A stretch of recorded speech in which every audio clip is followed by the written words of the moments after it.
webinaire de Faction A sur l'automatisation de vos processus opérationnels pour augmenter votre efficacité. Donc, j'espère que vous allez bien en cette journée d'après-tempête, après un pelletage, avant 8 heures aussi. Donc, je ne sais pas si hier, vous avez vu la marmotte. La marmotte à Bête Blanche, la journée de la marmotte.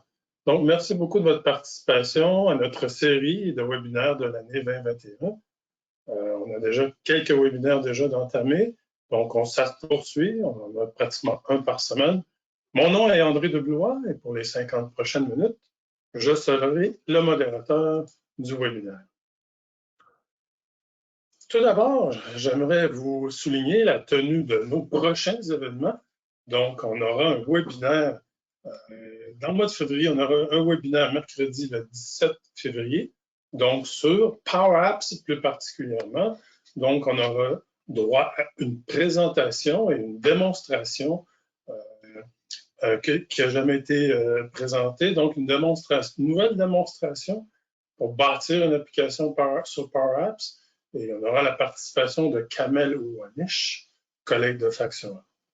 On aura aussi le 24 février un webinaire sur comment choisir la bonne architecture pour le déploiement des analytics sur Microsoft Azure.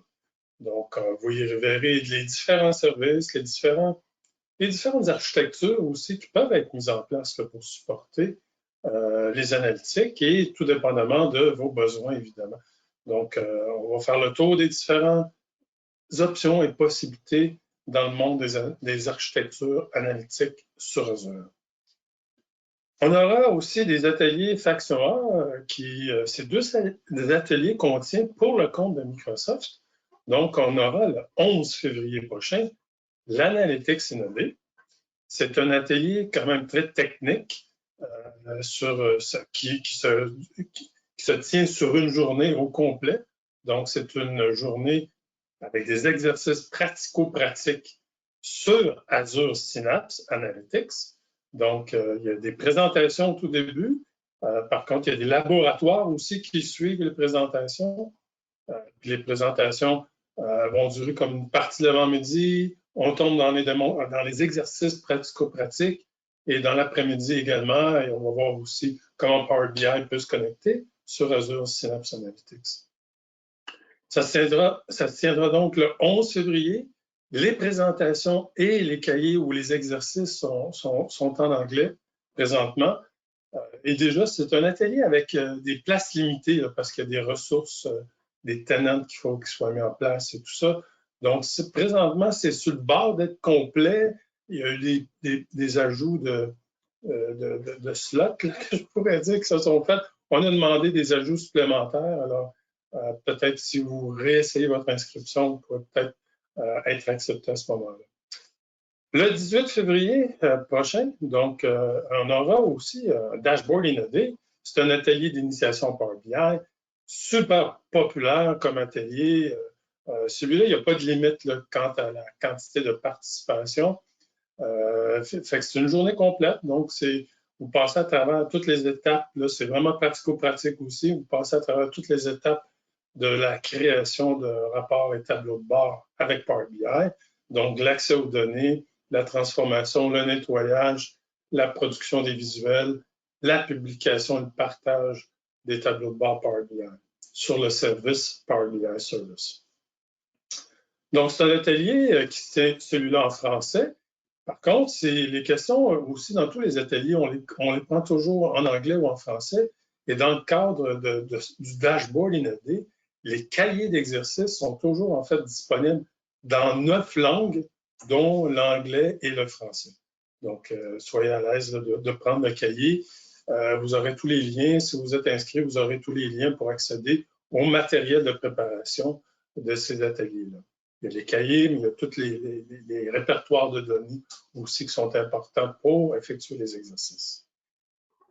Ça, c'est au mois de février. Donc, si vous voulez toujours en savoir plus, parce qu'il y en a d'autres ateliers et webinaires qui sont en préparation pour le prochain trimestre, je dirais, incluant dès le mois de mars. Donc, vous pouvez toujours consulter là, notre page Entrepôt qui est sur le site notre site factionA.ca, donc à la page entrepôt, vous pouvez toujours voir nos prochains événements pour connaître plus de détails sur l'événement en tant que tel, et vous avez toujours le lien pour vous y inscrire. Si vous avez manqué des webinaires passés, les webinaires sont toujours enregistrés et sont disponibles à votre convenance en webcast. Vous pouvez toujours les réécouter. Et ça, il y en a quand même beaucoup des webinaires qui ont été enregistrés dans les 3 dernières années. Je dirais, il y en a une panoplie sur évidemment les sujets relatifs à les technologies Microsoft et aussi évidemment par rapport aux analytiques et à la Power Platform en tant que telle. Donc, n'hésitez jamais à consulter notre page web pour connaître ces événements-là. Et aussi, je vous suggère de vous abonner carrément à notre page LinkedIn. À ce moment-là, tous nos événements sont toujours comme publiés sur notre compte LinkedIn. J'aimerais aussi indiquer une question de logistique ici, que ce webinaire est toujours enregistré. Hein? Donc, c'est un webinaire enregistré et qui sera accessible aussitôt que la présentation sera terminée, évidemment. On va envoyer la présentation en tant que telle, mais dans les prochains jours, l'enregistrement, la vidéo de l'enregistrement vous sera communiquée par courriel. Donc, vous recevrez un courriel avec les liens pour l'accès à l'enregistrement et à la présentation. Je vous rappelle aussi également que ce webinaire est interactif. Si vous avez des questions tout le long du webinaire, n'hésitez pas à utiliser la fenêtre de clavardage qui est prévue à cet effet. En fait, c'est la fenêtre question de votre session GoToWebinar. Donc, n'hésitez pas à poser des questions. On aura une période de questions aussi à la fin, mais si vous avez des questions au fur et à mesure, on est en mesure de répondre. KF Action A, juste présenter KF Action A brièvement. Donc, on est un escouade d'élite professionnelle spécialisée dans les analytiques et pouvant intervenir dans toutes les activités de mise en place de solutions analytiques. Nous sommes spécialisés sur la planification et la réalisation de solutions. Nous maîtrisons toute l'architecture et les technologies Microsoft en support aux analytiques. Nous avons aussi la certification Gold Data Analytics Partner. On est partenaire de Microsoft depuis maintenant 2016.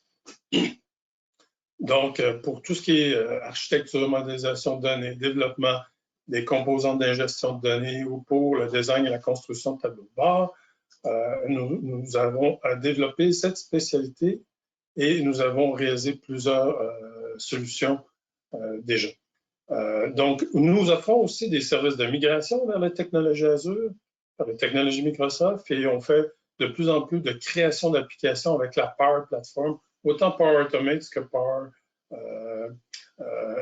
Apps et évidemment Power BI aussi. Donc, et nous offrons aussi toujours les options de services gérés. Donc, une fois que les solutions sont déployées en production, nous sommes en mesure aussi de supporter ces solutions-ci. Donc, si vous voulez en savoir plus, en fait, sur Faction A, n'hésitez jamais à nous contacter. Le webinaire d'aujourd'hui. Donc, grâce aux 2 objectifs qui sont ici, qui vous ont été communiqués par les invitations, aujourd'hui, vous apprendrez les principales composantes, tout d'abord, de la Power Platform de Microsoft, de la plateforme de programmation schématisée en français, ou Low Code Development Platform en anglais. Donc, vous verrez comment la plateforme s'intègre dans la boucle de rétroaction numérique. Et vous verrez aussi les raisons d'utiliser Power Automate et le RPA, qui sont des outils de la Power Platform. Et juste préciser tout de go, en tout début de piste, que RPA, ça ne veut pas dire résidence privée pour aînés. Donc, c'est plutôt Robotic Process Automation, ou en français, le ARP, l'automatisation robotisée de processus. Vous verrez aussi des cas d'utilisation de Power Automate. On va se spécialiser sur Power Automate aujourd'hui. Et on aura aussi également une démonstration concrète sur l'utilisation puis de ce qui peut se faire. Donc, pour vous donner des idées de ce qui peut se faire avec la Power Automate et la Power Platform. Donc, je vais juste avancer ici. Pour notre webinaire aujourd'hui, on a M. Thiago Almeida Mendoza, un collègue de Faction A, membre de l'escouade d'élite Power Platform de Faction A. Bonjour Thiago. Bonjour André, bonjour tout le monde. Ça va bien? Oui, très bien, très bien.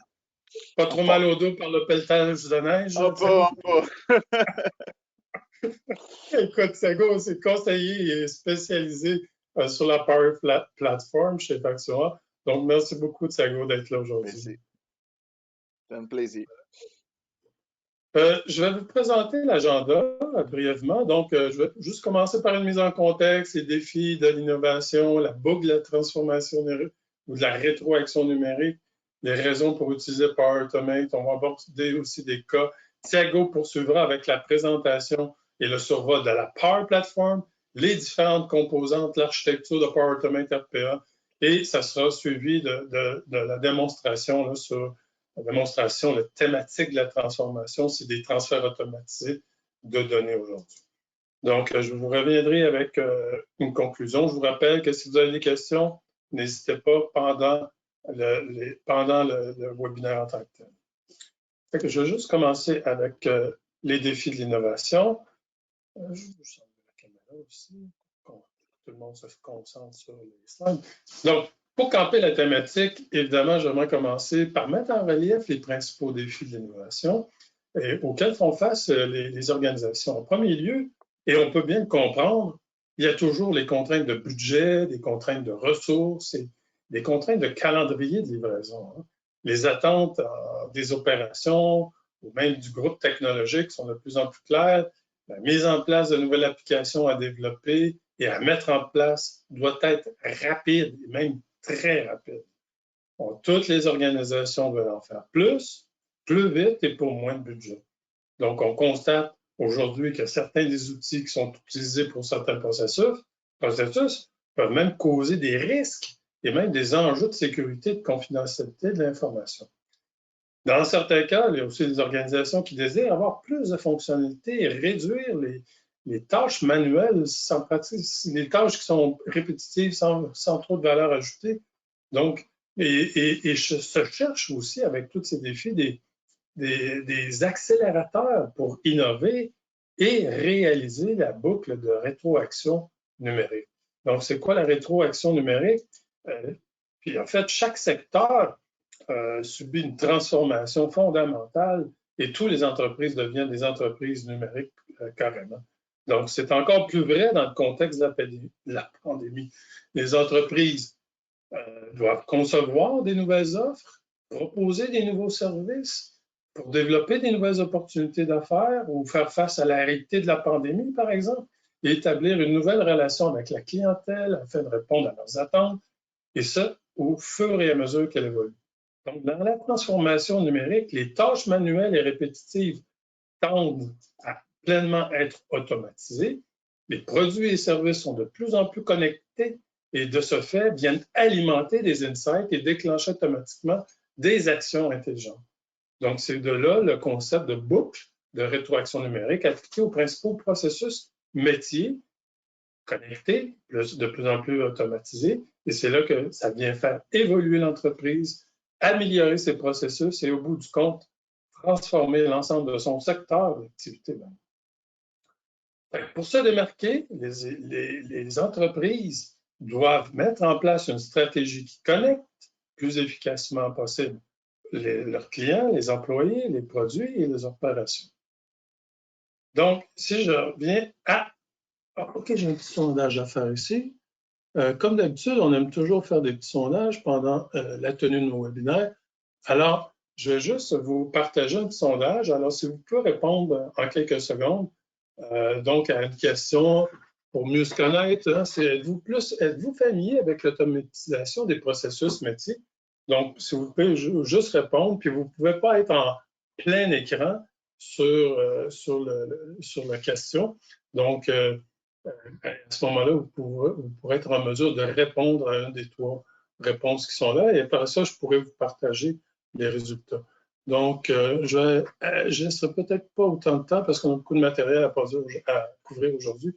Donc, 35 secondes. 83% des gens ont voté. Écoutez, merci beaucoup de votre participation.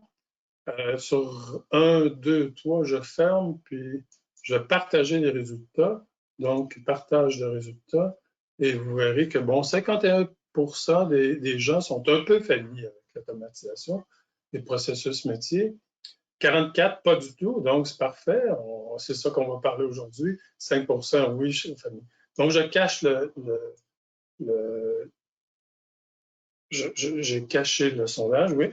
Et donc, je vais avancer sur, en fait, les raisons qui viennent justifier l'utilisation de Power Automate ou RPA.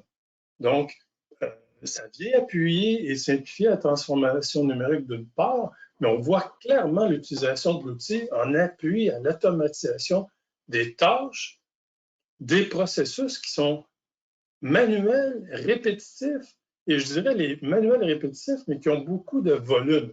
C'est sûr et certain que automatiser un processus qui arrive une fois par 6 mois, ça ne vaut peut-être pas la peine, mais quand c'est des processus qui sont quotidiens pratiquement, puis qu'il y a beaucoup même d'instances d'exécution du processus quotidiennement, bien là, c'est là qu'on voit que les tâches, ça vaut la peine de les automatiser. Donc, le cycle, tout l'ensemble du cycle de processus peut être automatisé, autant pour des tâches, des fois, qui sont en amont du processus en tant que tel, que pendant le processus lui-même, des tâches du processus en tant que tel, ou même après coup, donc en aval du processus.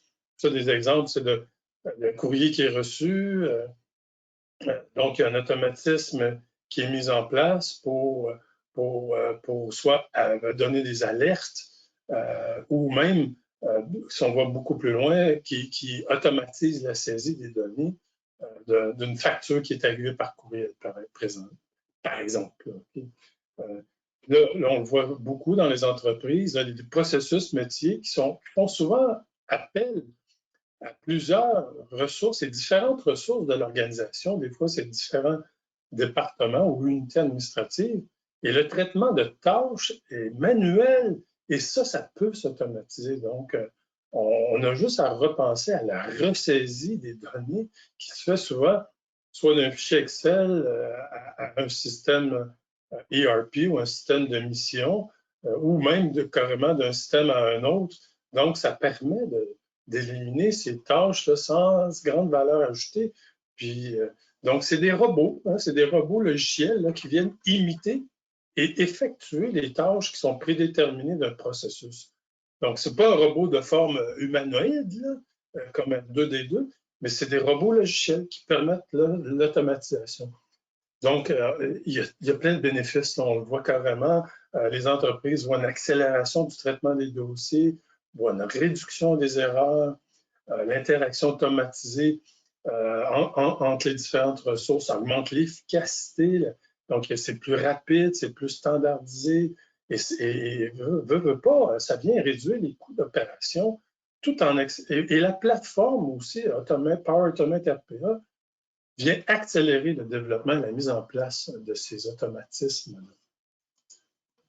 Donc, évidemment, aujourd'hui, on voit que tous les domaines d'affaires, peu importe le domaine d'affaires, en fait, pensez à n'importe quel domaine d'affaires, il y a toujours des processus qui sont manuels, que ce soit dans le domaine du manufacturier, de la construction, pharmaceutique, distribution, transport. On le voit. Il y a plein de cas, des exemples concrets là, qui sont faits et qui sont à faire aussi également. Et ça, c'est vrai pour aussi toutes les unités administratives ou tous les départements d'une organisation, que ce soit les ressources humaines pour du onboarding d'employés, par exemple, pour les ventes, le marketing, les finances, l'informatique, même des trucs de service, tous les départements de service à la clientèle ou les départements légaux aussi. Donc, on en voit beaucoup, puis il y en a plein des exemples concrets. Donc, et avec la pandémie, on a vu beaucoup, je vais avancer sur les cas d'utilisation, mais avec la pandémie, on a vu beaucoup d'accélération de mise en place de petites et même de moyennes et de grandes applications là, qui viennent éliminer carrément les processus manuels et répétitifs, qui permettent une collaboration aussi par Internet, puis que ce soit par tablette, par mobile, et d'éliminer la surutilisation, que je pourrais dire, d'emails qui sont envoyés à gauche, à droite, avec des fichiers Excel en pièces jointes ou des trucs comme ça. Donc, on pourrait même dire qu'avec la pandémie, on a vu des applications pousser comme des champignons. Le travail à distance est venu créer ça. Tous les processus, finalement, impliquant la collaboration de plusieurs intervenants. Donc, ça est venu faciliter le partage des dossiers et augmenter la sécurité dans le partage et le traitement des informations. Donc, ça permet d'éviter aussi la ressaisie d'un système à l'autre. Donc, et j'imagine même de votre côté, ça a avancé cette affaire-là. Si vous voyez que, je suis certain que dans votre contexte de travail, vous voyez sûrement des exemples, là, des cas d'utilisation auxquels vous pouvez penser. Puis je vous inviterais même à en mentionner à l'aide de la fenêtre que vous avez dans le chat.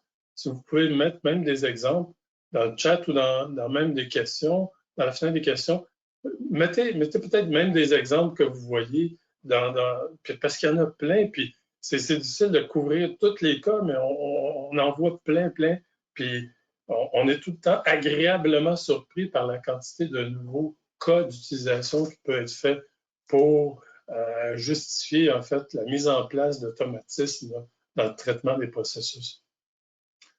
OK. Et nous aussi, de notre côté, étant donné qu'on vient du monde des analytiques, on voit bien aussi, puis c'est venu justifier même de certains cas d'utilisation pour déclencher soit des actions intelligentes en interprétant les résultats, en interprétant les insights qui proviennent des solutions analytiques, donc de déclencher carrément des actions par rapport à des seuils qui ont été comme observés par rapport aux valeurs là, des différentes mesures des solutions analytiques. Donc, il y a plusieurs cas aussi qu'on peut utiliser Power Automate là, dans le cadre de solutions analytiques. On en a nommé quelques-uns, mais il y en a plusieurs aussi. Donc, OK, merci beaucoup. Là, je vois qu'il y en a qui ont dit le onboarding, que c'est un cas aussi.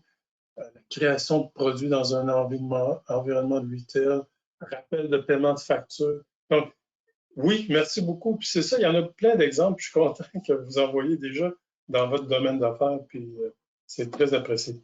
Donc, avant d'aller plus loin, moi, je vais passer, avant de passer la parole à Thiago, j'ai un autre sondage à vous demander. Ça va faire l'introduction à ce que Thiago va présenter.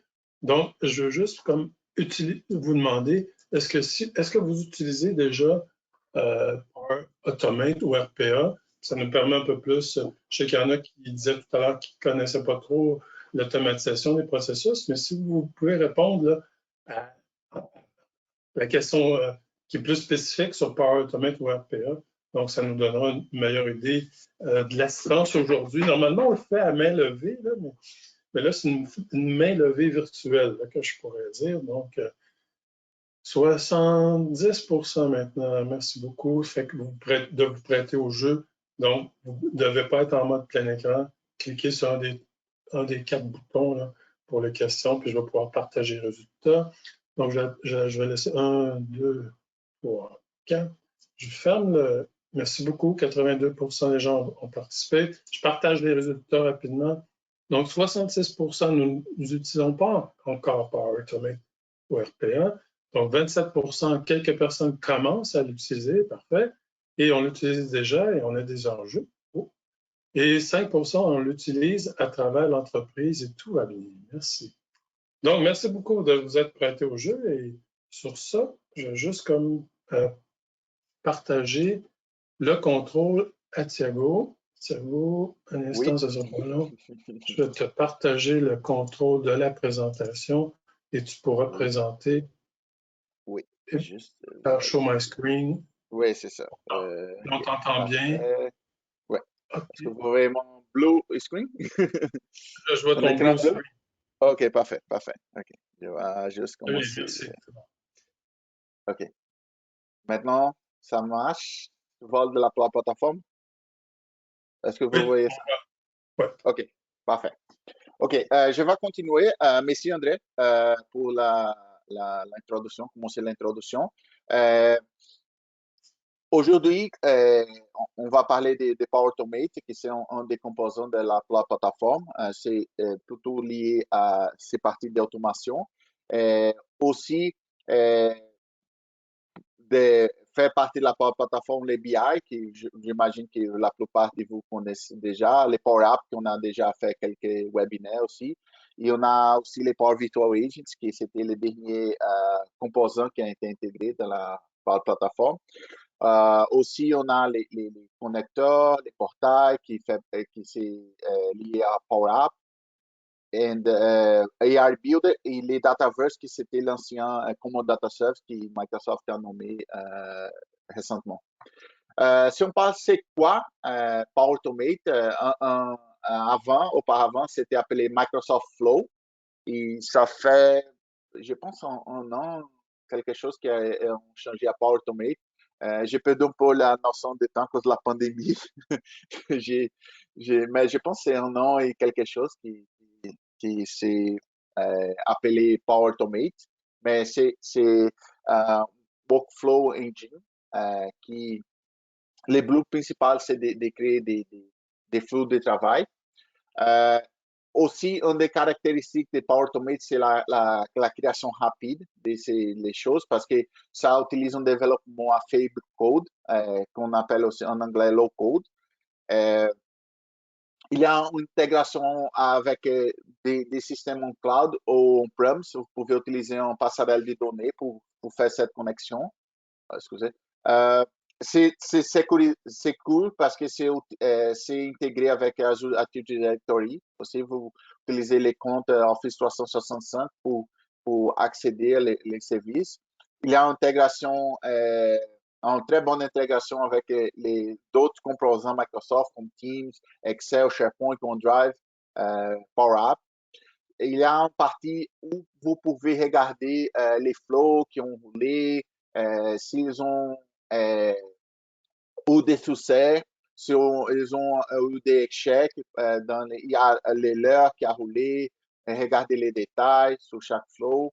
En général, ça peut être adressé aux développeurs et aussi aux utilisateurs métiers, des gens qui ne sont pas TI, mais ce sont des gens qui sont curieux, qui commencent à regarder cette technologie.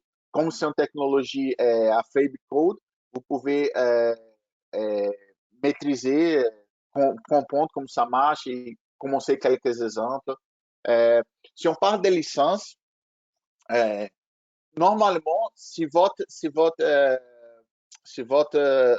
licence Office 365, par exemple, c'est de type E3 ou S5,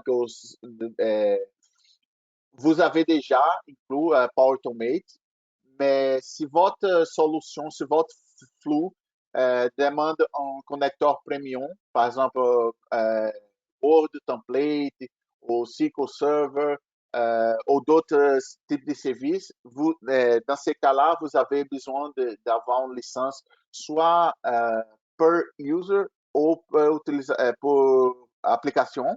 Et ça dépend, mais il y a différents types de licences. Mais juste pour que vous sachiez, mais si vous utilisez par exemple Power Automate et SharePoint, si votre licence Office 365 donne le droit à utiliser Power Automate, vous n'avez pas besoin d'une licence additionnelle, par exemple, pour ça. Les pillars, si on parle des pillars de valeur, on a l'automation à grande échelle. On peut automatiser juste une partie du processus ou plusieurs étapes. On a intégration transparente et sécurisée. La production est accélérée parce que le développement d'un flux, c'est vraiment rapide. Et aussi, ces parties-là d'automation intelligente aussi, ces quatre valeurs sont les piliers de la Power Automate. Si on parle des types différents de flux, ok, si on commence à rentrer plus en détail, on a les flux qui sont automatisés.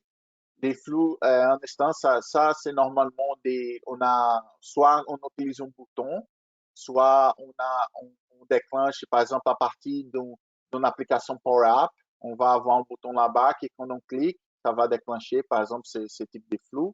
Ou un flux qu'on va avoir un agenda qu'on va dire, OK, à chaque vendredi soir, à 8 heures, le soir, rouler ce flow-là.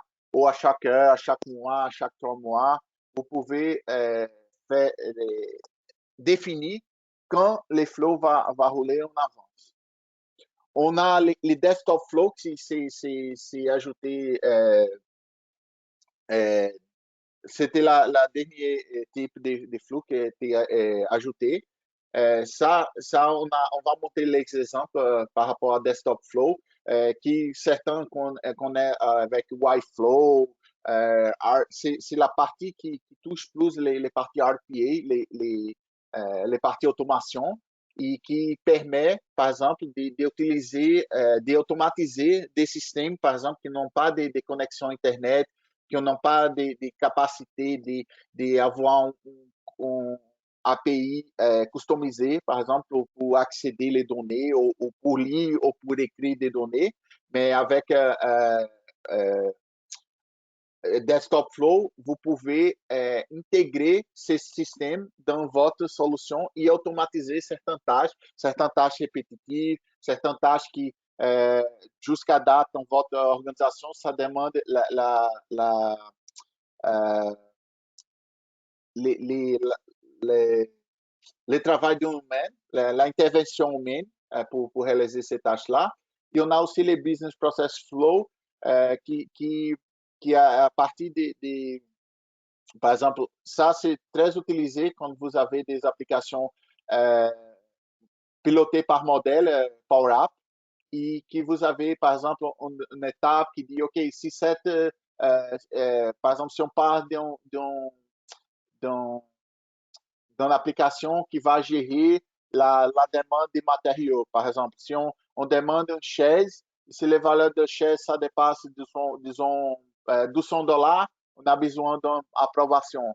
Et ça, les flows va gérer toutes ces étapes-là. OK, on va là-bas, si c'est moins qui 200, on va directement au département qui va commander la chaise. On n'a pas besoin d'approval. Et ça, c'est un type de business process flow, par exemple. Si on parle, si on va plus en détail sur les types de flow de bureau, les desktop flow, on a les deux types attendus qui ça va s'exécuter lorsque vous êtes connecté. Ça veut dire que vous devrez être connecté à la machine pour qu'il va rouler. Et les unattended, ça fonctionne à l'arrière-plan sans se connecter. Par exemple, vous pouvez utiliser une machine virtuelle pour installer là-bas les flux. Euh, par exemple, dans les mêmes machines les systèmes que vous voulez utiliser, c'est installé. Par exemple, vous avez un système, un CRM qui n'a pas de connexion Internet, qui n'a pas de façon d'extraire et rentrer des données. Par exemple, ils n'utilisent pas une base de données SQL que vous ne pouvez pas, par exemple, lire directement. C'est une base de données spécifique de l'application. Et pour ça, vous pouvez utiliser ces deux types de flux. Mais la différence, c'est ça. Si vous êtes connecté, s'il a besoin d'être connecté, vous allez utiliser ça. Ça, c'est quand vous n'êtes pas connecté, il va rouler tout seul, par exemple. Ici, pour montrer l'intégration de Power Automate avec différents systèmes, soit les parties cloud, virtualisation comme Citrix, Azure, Amazon Web Services, Google Cloud, les parties Web Automation avec les différents types de navigateurs. Vous pouvez appeler, par exemple, différents types de scripting, PowerShell, JavaScript, DOS, aussi interagir avec différents types de databases, avoir des actions avec des courriels, des reconnaissances d'images, des systèmes cognitifs. Par exemple, par exemple, les Azure Cognitive Service, c'est très utilisé, par exemple, pour les départements de marketing, pour monitorer les réseaux sociaux, par exemple. Vous pouvez créer une application qui va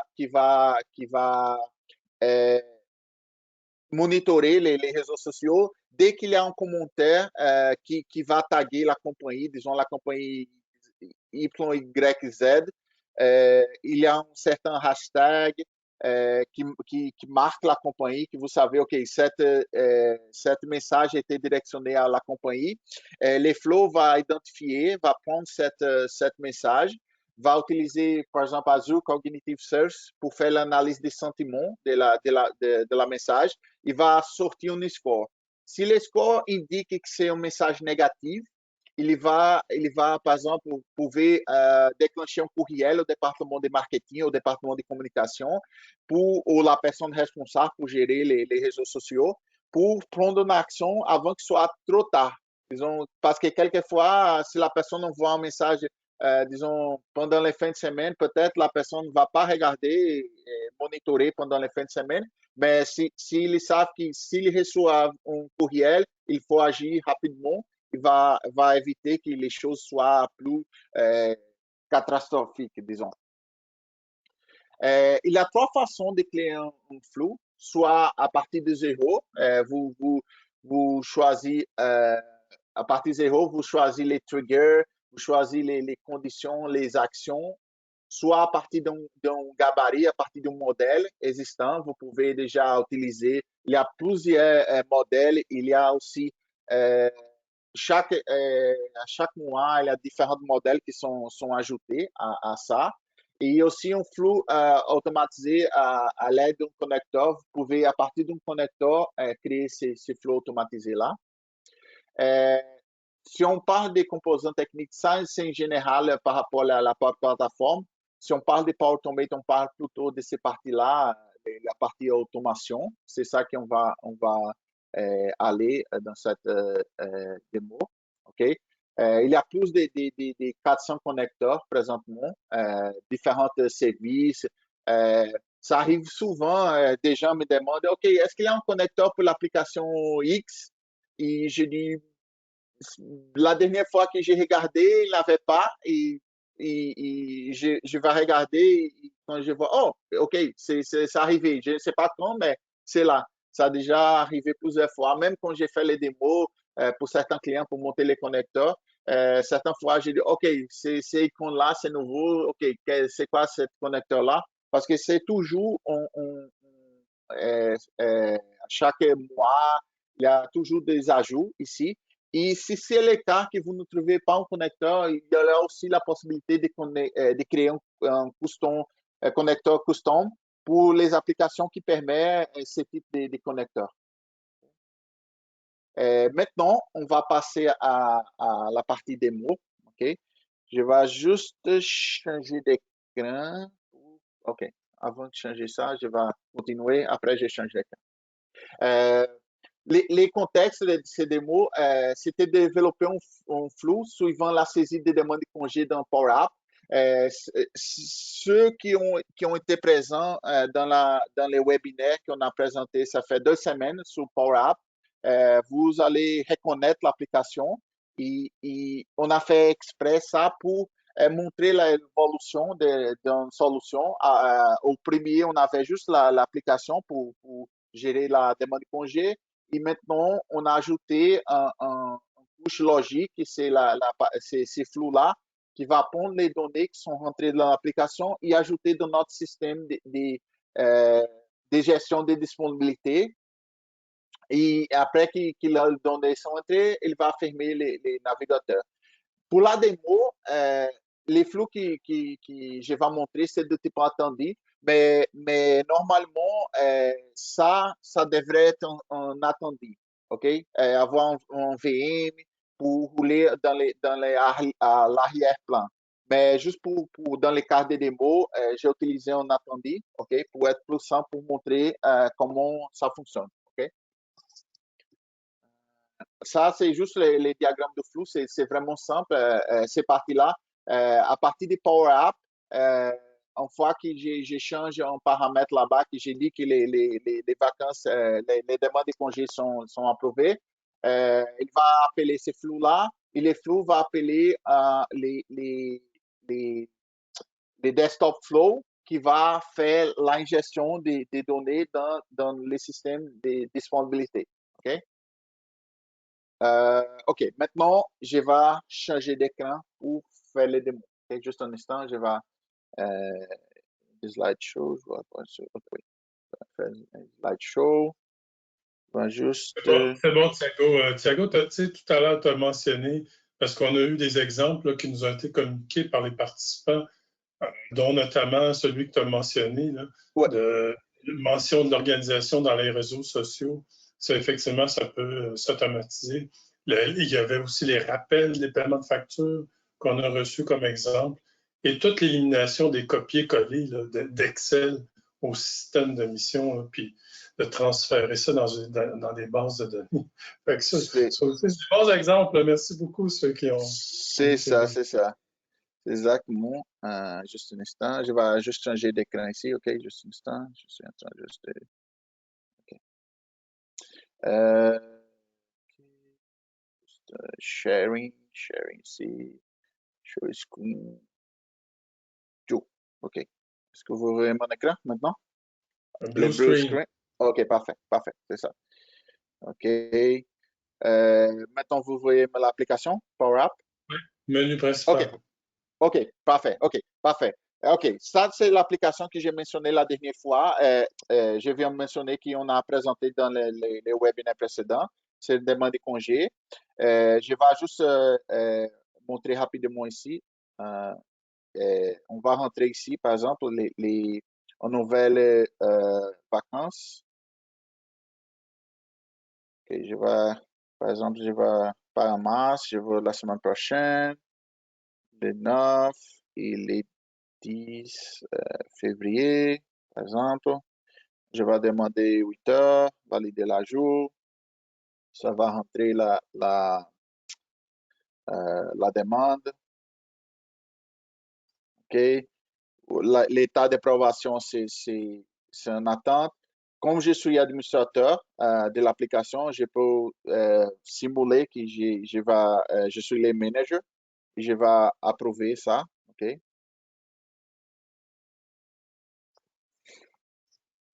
Et ça va déclencher les Power Automate qui va faire les rentrées de données ici sur Avasa. OK. Euh, Vous avez vu que les 9 février et les mercredis 10, il n'y a rien. OK. Juste pour montrer plus en détail les démos. OK. Les flows, excusez, les desktop flows. Je vais montrer comme ici, par exemple, j'ai les flux desktop, OK? Ici, c'est toutes les étapes qui sont enregistrées. Par exemple, il va lancer les edges, il va pressionner un bouton, il va prendre les paramètres, il va rentrer des données. À la fin, j'ai appelé un autre système qui c'est... Euh, attends, juste un instant. Ici, j'ai appelé un autre système qui c'est les Notepad, juste pour montrer qu'on peut appeler différents systèmes dans les desktop flow. Ici, par exemple, vous pouvez faire rouler un commande DOS, un VB script, imprimer un document, faire un shutdown d'un ordinateur, show desktop, faire un lock workstation, jouer un son. Il y a plusieurs types, ça c'est si on parle de système, il y a différents types, par exemple, si on parle de fichiers, copier un fichier dans un endroit à l'autre. Certaines actions, on peut utiliser PowerShell pour faire ça, mais disons que dans votre compagnie, les départements de TI, il n'y a pas un gars qui est spécialiste, disons, en PowerShell, mais vous pouvez utiliser, par exemple, le Desktop Flow pour faire les recordings de certaines actions et après laisser l'application rouler. Sans plus retarder, je vais cliquer ici dans les plays pour montrer les roulements de cette Power Automate.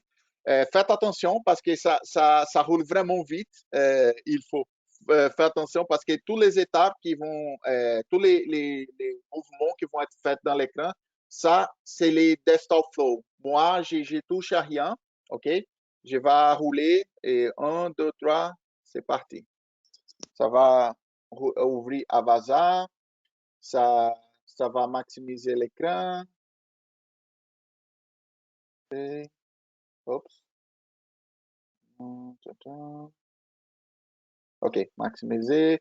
Il va rentrer, il va choisir c'est quoi le type de tasks dans notre système. C'est comme ça représente comme j'ai fait pour rentrer les données manuellement, mais ça, c'est le desktop flow qui fait tout pour moi. Il va rentrer la quantité d'heures que j'ai dit. Maintenant, il va aller sur l'autre journée que j'ai choisi. Il va mettre les types des catégories, va choisir, il a choisi les projets, la catégorie. Maintenant, on va choisir les types de tasks, c'est comme vacances. Il va rentrer les notes parce qu'on a besoin de mettre ça pour notre système. Et après, il va fermer. J'ai mis cette notepad juste pour montrer que vous pouvez appeler d'autres systèmes. Par exemple, j'ai mis juste ça. Vous pouvez. Tout ça, c'était des actions que j'ai recordées et que c'est maintenant l'application qui fait cette simulation. Maintenant, si je retourne sur Avasa, vous allez voir que maintenant, il y a des trucs sur les mardis 9 et les mercredis 10. Donc, ça, c'était les Power Automate Desktop Flow qui a rentré ces données pour moi. Au lieu de moi, une fois que c'était approuvé, venir ici manuellement et rentrer les données. Ça, on parle d'un système comme ça, mais pour être n'importe quel système web, vous pouvez faire les recordings de chaque étape, disant, OK, je vais cliquer ici, quand je clique ici, je vais passer la quantité d'heures, je vais passer un paramètre que je vais dire qu'est-ce que je vais mettre comme texte, mais en général, il y a beaucoup d'options. Comme on a encore quelques minutes, je vais montrer un deuxième démo, qui ça, c'est une application que Microsoft a développée pour montrer, par exemple, une application qui n'a pas de connexion Internet. Ok, juste un instant. Juste ouvrir l'application ici. C'est bon, Thiago, parce que qu'est-ce qu'on a vu dans Desktop, c'est que ça permet d'enregistrer les étapes et de faire la mimique ou d'imiter chacune des étapes ou l'exécution des étapes d'un processus. C'est ça, c'est ça. Ça peut s'appliquer à plein d'exemples là-dessus. C'est bon. Oui, oui. Je vais montrer juste rapidement un autre exemple. Par exemple, est-ce que vous voyez mon écran encore? Toujours? Ou pas? Blue screen. Blue screen. Blue screen? OK, OK, OK. Euh, Maintenant, je pense que vous avez perdu ou c'est venu? Contours invoicing. OK, parfait. OK, c'est ça. OK. Ça, juste pour montrer, par exemple, ici dans l'invoice, les derniers invoices qui sont rentrés, c'est les 10,57 et les 10,58. OK? Je vais rouler les deuxièmes Y-Flow pour montrer l'ingestion des données dans ce système qui n'a pas de connexion Internet, il n'y a pas de moyen de rentrer les données. La seule façon de rentrer les données, c'est avec l'interface de l'application. Si je roule l'application, il n'y a pas de façon d'utiliser, par exemple, Power Automate pour aller injecter directement les données. Et ça veut dire que le seul choix que j'ai pour automatiser ces tâches, c'est d'utiliser un desktop flow. OK, est-ce que vous voyez mon desktop flow, les consoles, André, des Power Automate Desktop? Est-ce que vous voyez Oui, ça? OK, oui, parfait. OK, parfait. Je vais rouler ce deuxième. oui. Il est en train d'ouvrir le desktop flow. Il va aller sur Invoice. Il va rentrer les données que j'ai mis, par exemple. Il va sauvegarder. Il va rentrer un deuxième. Et j'ai mis pour réouvrir l'application pour montrer que maintenant on a les 59, on a les 60. Ici, on regarde ici, par exemple, juste ça. Si on regarde ici, on voit que les données sont différentes des autres parce que j'ai fait exprès pour ajouter plus de données pour montrer que c'était exactement ça que j'avais rentré. Et ça, par exemple, ça, c'est juste une portion de l'automation, OK? Par exemple, dans ces processus-là, j'ai pu, par exemple, prendre un courriel, extraire les données du courriel et injecter directement dans l'application, dans un système de facturation, dans un système qui n'a pas de connexion. J'imagine que la plupart des compagnies ont un système très, très, qui s'est utilisé, ça fait des années, Et comme on a déjà beaucoup de données sauvegardées, on n'a pas trouvé un moyen de se débarrasser de ce système, on doit toujours utiliser ce système-là pour une raison X. Par exemple, vous pouvez utiliser Desktop Flow pour automatiser la gestion de données. Même vous pouvez utiliser comme front-end une application Power App pour moderniser, pour donner accès à l'Internet. Et à partir d'une fois que vous sauvegardez les données dans Power App, vous appelez les flows et vous prenez les données de Power App et injectez ici dans l'application pour mettre à jour vos systèmes qui n'ont pas de connexion Internet. OK? Maintenant, André, je te passe la parole. OK, merci beaucoup, Thiago. Écoute, c'est super intéressant, puis c'était quand même très fluide, puis c'est super. Ça montre en fait le potentiel de l'outil puis de la plateforme. Encore une fois, juste un petit sondage, et si vous voyez des cas d'utilisation, je vous demande ça. Oh! Voyez-vous des cas d'utilisation?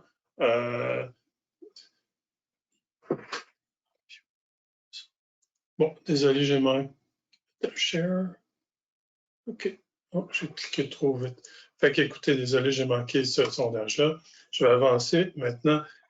Tu sais, souvent, les gens vont nous demander après coup, bon, maintenant, c'est beau, mais par quoi qu'on commence? Puis nous, en fait, chez Faction 1, on s'est évidemment développé, on a un référentiel méthodologique de travail et on commence toujours par une itération d'avant-projet suivie d'une itération, d'itérations au pluriel, là, je dirais, qui sont comme la réalisation, l'exécution, la mise en place des différentes tâches qui vont avoir été automatisées. C'est sûr et certain que pour commencer, puis ça, on dit souvent que l'itération d'avant-projet, ben, c'est comme, on veut que ça soit réalisé rapidement, donc on ne veut pas faire ça sur des semaines, là, ou des mois, encore pire. C'est vraiment comme, l'idée, c'est d'identifier un processus là, manuel qui se fait présentement, qui est quand même assez bien défini, là, puis il y en a même des clients qui nous sont arrivés avec des cartographies de processus qui veulent automatiser pour éliminer tout plein de tâches manuelles qui sont faites dans le processus. Mais avec la cartographie, c'est sûr que ça aide beaucoup. Mais l'idée aussi, c'est de prioriser un processus, pas un ensemble de processus. Mais pour déjà d'automatiser un premier processus, je pense qu'il y a une valeur ajoutée par l'organisation. Hein, c'est toujours ça qu'on veut faire.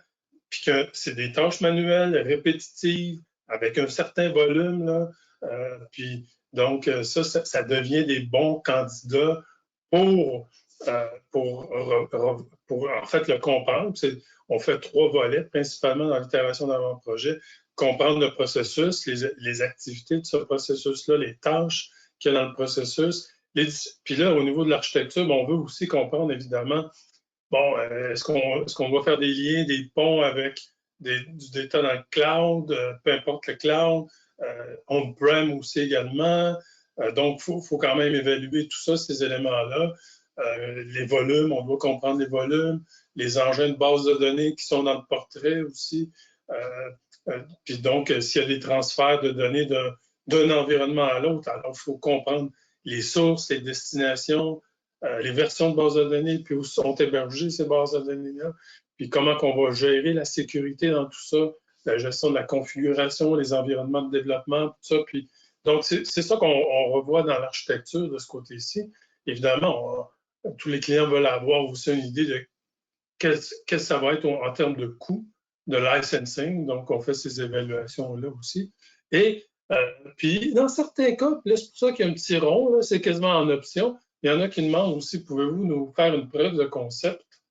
Même, c'est pas nécessairement un automate ou un automatisme qui va aller en production, mais au moins, ça démontre la capacité de la plateforme. Et des fois, c'est une combinaison de Power Apps, Power Automate, puis même Power BI. Là.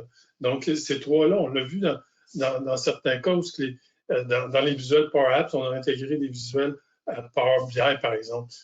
Donc, il y a certains clients qui nous demandent des preuves de concept.